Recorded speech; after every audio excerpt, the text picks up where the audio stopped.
Welcome back to Politics Nation. We've seen how Rick Perry was so desperate to revive his campaign this week that he went Bertha on us. But he also sent another coded message to the right wing, calling for President Obama to release his college records. I haven't seen his grades. My grades ended up on the front page of the newspaper, so let's, if we're going to show stuff, let's show stuff. It's fun to poke at him a little bit and say, hey, how about, let's see your grades and your birth certificate. Well, so let's lay out our college transcripts. Mine's been on the front page of the paper. Perry was following in the footsteps of his buddy Donald Trump, who did the same thing back in April. The word is, according to what I've read, that he was a terrible student when he went to Occidental. I heard at Columbia wasn't a very good student. He then gets to Harvard. How do you get into Harvard if you're not a good student? Now, maybe that's right or maybe it's wrong, but I don't know why he doesn't release his records. Why doesn't he release his Occidental records? It doesn't take a genius to figure out the subtext here. The suggestion is that Barack Obama wasn't smart enough on his own to get into Columbia or Harvard. They don't come out and say it, but the implication is Obama got into these schools because he got preferential treatment. This whole phony issue is being pushed by the World Net Daily website, the hub of the birther movement. These are the people who promoted an AP story, an alleged AP article, claiming Obama attended college as a, quote, foreign student.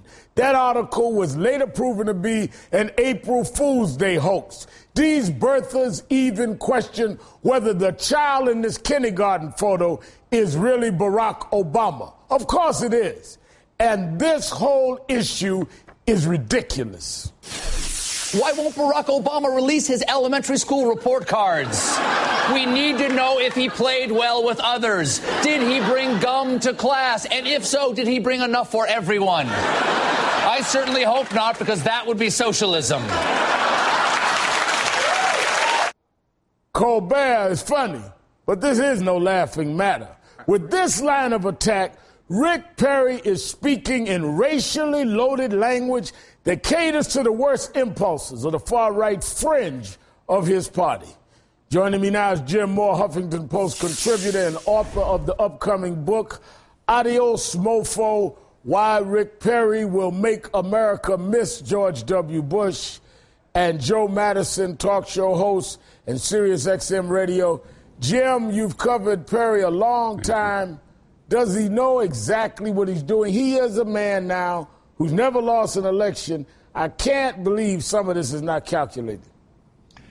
It's all calculated, Al. This is a dog whistle to the racist dogs out on the right edge of the cracker. I think it's interesting, though, that Rick Perry is talking about comparing grades with people. This is a guy who got a C in gym class at Texas A&M. He apparently flunked jumping jacks or something. So it's not a comparison he should want to make. But the other part of this is there's a suggestion here that, as you said, Al, that Barack Obama got in because of affirmative action, preferential treatment. And the thing about that is so just insanely hypocritical about Rick Perry is everything that has happened for him has been preferential. His father and him, the federal government, which may or may not have leveled the playing field for Barack Obama or anybody else who comes from an ethnic background to level the playing field and get them into a university of quality. Rick Perry's been getting those favors all his life, $100,000 in crop supports from the federal government for him and his father to maintain their farm and ranch.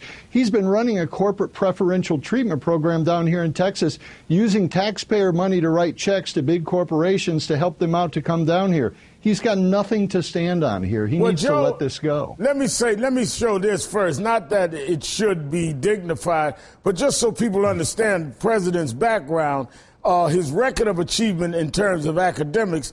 At Columbia, he earned a Bachelor of Arts. He was the editor of the Harvard Law Review. You don't get that on preferential treatment. He was the editor of the Law Review at Harvard and graduated Harvard magna cum laude. So, I mean, clearly you're talking about someone who did it on merit and proved himself every step of the way. But then Rick Perry goes back, Joe, this week, every day except one, on bringing up the birther issue. Let's look at Rick Perry, and I want you to respond to what Rick Perry is doing here, Joe Madison. I don't have a clue about where the president and what this birth certificate says, but it's also a great distraction. That is one of the biggest distractions that there is going. If somebody wants to see my birth certificate, be happy to show it to them. I don't think I was expressing doubts. I was having some fun with Donald Trump. The president's the president, and that's a fact. So the issue of whether or not, I don't think Americans see that as anything other than a distraction. Now, he keeps bringing it up as a distraction, and while he distracts with it, but what he's playing to, Joe, is if you look at the poll in Iowa, 48% of the Republicans in Iowa still don't believe the president was born in the United States. 48%, almost half, of the Republicans in Iowa. Joe, is Rick Perry really playing to a base extreme right-wing vote that he knows is there? Simple answer to that is yes. Let me make 3 quick points. He keeps saying it. It's a distraction. So I'm trying to distract you from the fact that I really shouldn't be in this race to begin with. Point number 2, and that is, look, Rick Perry needs to understand this if he's listening. President Obama is not running for class president. He's running for president of the United States. You do not ask a 50-year-old grown man to show you his or a woman her transcripts.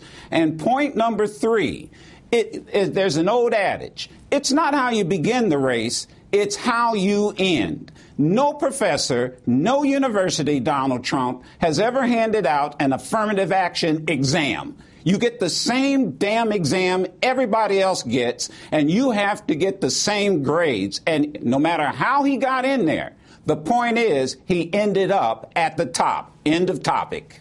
And way at the top of that. But let me go back to you last, Jim, here. I'm going to give you the last word. Look at the poll in Iowa. Mr. Perry came in, blazing saddles. He was the cowboy from Texas, looking up to him.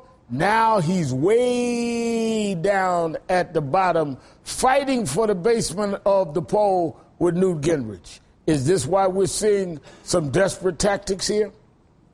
Yeah, he's got to do something, Al, to motivate those people who were crazy about him getting in the race in the first place. And so he's asking the classic question of when did you stop beating your wife? You're guilty by implication when he brings up this birther thing. So he's going to keep coming up with these kinds of things that animate those people on the far right who turn out in big numbers because they're angry, and those are his voters, the social values voters who are against gay rights, against abortion, and these kinds of things. If he can get those people excited again and have them reconsider Herman Cain and say, wait a minute, he's not really my guy, Rick Perry's my guy, he'll begin to show some movement. And remember, he's up on TV in Iowa now with nobody else up there against him, and he's going to start driving some numbers in Iowa with his TV advertising. So well, it's all part of a plan. Joe, he may be up on TV, but he doesn't have much to say if this is all he's got to offer. And he's getting people to vote against their own interests because they are distracted with this foolishness. Well, Joe Madison, thank you. Jim, Joe did the old preacher trick, 3 points and a close. Thanks, both of you. Have a great weekend.